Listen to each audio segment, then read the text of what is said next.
We've also talked about NAT issues. So again, just summary what already been said. Turbot doesn't open a listening port. And HTTP is the most reliable and tested communication means. So we expect to traverse any kind of hardware.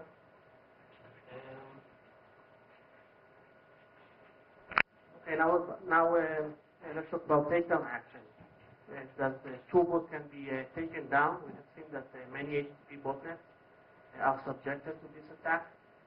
Well, there are several ways that you can think of how to take down Turbot. First of all, maybe take down the whole site that Turbot is using.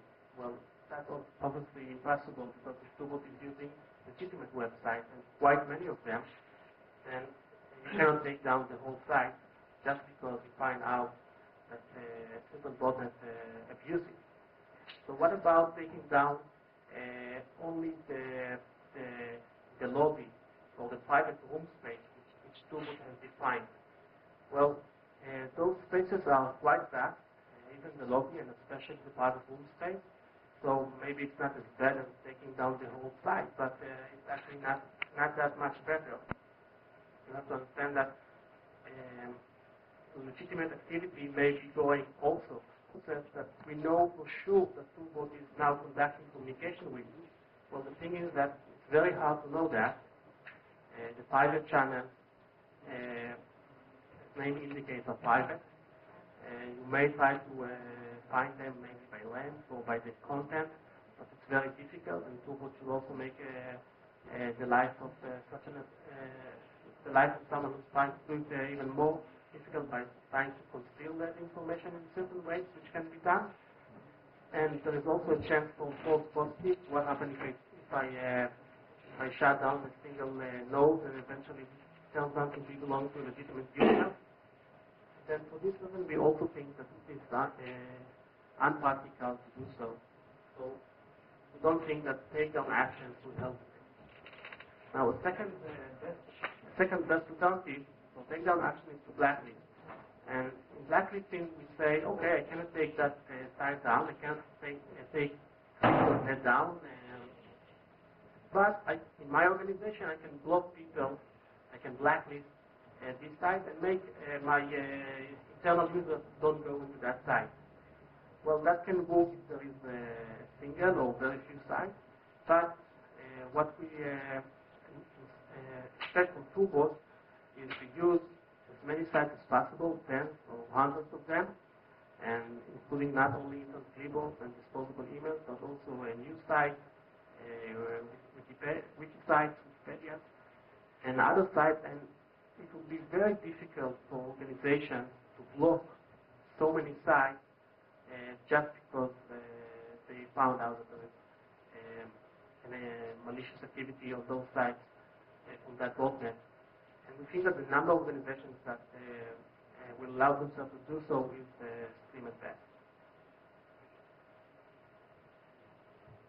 Okay, so far we've covered the traditional attacks, and as I mentioned before, I want also to mention one specific attack that one can think of triggering against this botnet, and this is to try to interrupt the communication. Now, it's quite difficult to interrupt the communication once the private channel has already been established. But what about trying to delete very quickly the messages in the space that we define as the lobby, the space in which the bot and its master are expected to meet? If we delete very fast those messages, then maybe we will prevent the bot and the bot master to meet in the first place, and by that make the botnet ineffective. So before we even make this calculation, let's keep three things in mind. The first one is that the bot only needs to send one successful message, which will be fetched by the bot master in order to create a private channel. And once the private channel is created, it's game over. And if the security community would like to delete those messages, they will have to do it very, very fast in order to ensure that something like that, no successful message, not even one, in reasonable time at least, will reach the bot master. So they have to put quite a lot of power in doing so. Also,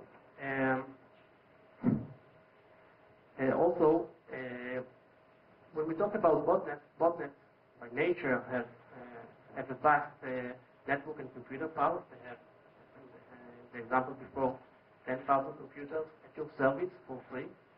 And from the point of view of the security community, to raise that power, and probably they will need much more power, they will really have to spend real money here. So that's another issue.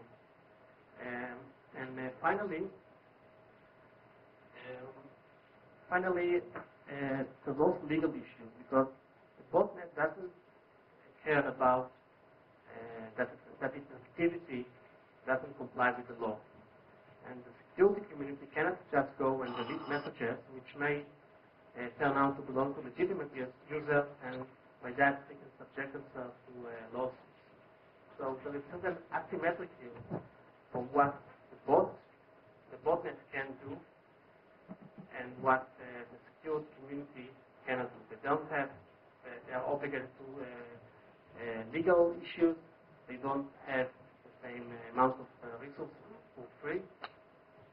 And for this reason, we don't think that this kind of attack would be successful. It can slow down, maybe by a factor of 2 or 3, the amount of time that it takes. So, like instead of taking 1 week for most of the bots to connect successfully with the bot master, it will take 2 weeks or 3 weeks or maybe 1 month. But they cannot really delay it forever.